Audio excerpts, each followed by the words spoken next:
కలుగునట్లు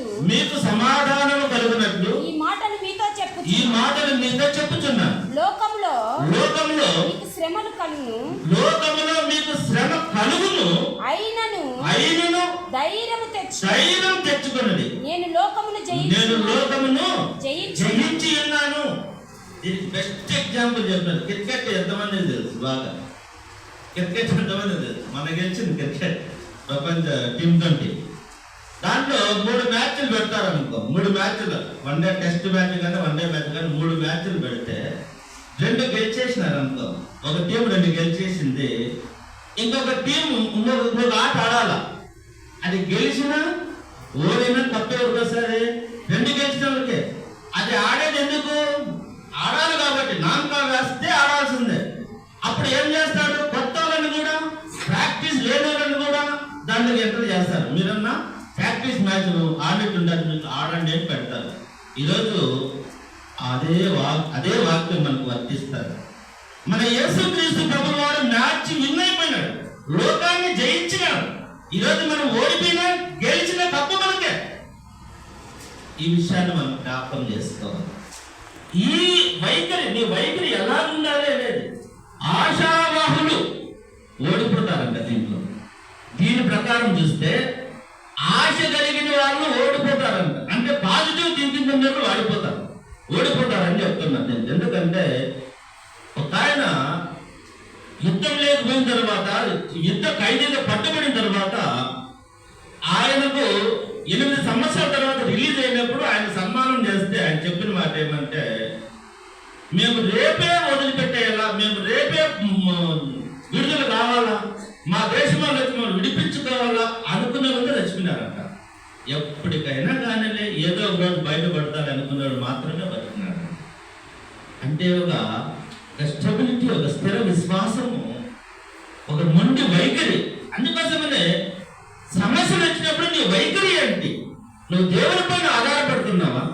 దేవుడు నాకు సహాయం చేస్తాడు, ఏదో ఒక రోజు నన్ను విజయము నాకు చేకూరుతాడని నువ్వు విశ్వాసంతో ఉన్నట్లయితే నీవు ఆ విజయాన్ని పొందుకుంటావు. నా బ్రతుకంటే నేను ఇక జీవించలేను, నా టైం అయిపోయింది, నా చేత కాదనుకుంటే నువ్వు మధ్యలోనే చెల్లిపోవాల్సి వస్తుంది. అందుకోసమనే ఇక్కడ చెప్తున్నాడు, సమస్తము సమకూడి జరుగుతున్నాయి. దేనికోసము? మేలు కలగటకు. రోమర్ 8:28 మాట్లాడారు. సమస్తము ఆయన ఎవరైతే ప్రేమిస్తున్నారు వారందరి కోసం జరిగేది అది. అదే రోమర్ 8:18 కూడా ఇప్పటి కాలపు శ్రమలు కావు. నీ వైఖరి ఎలా ఉంది?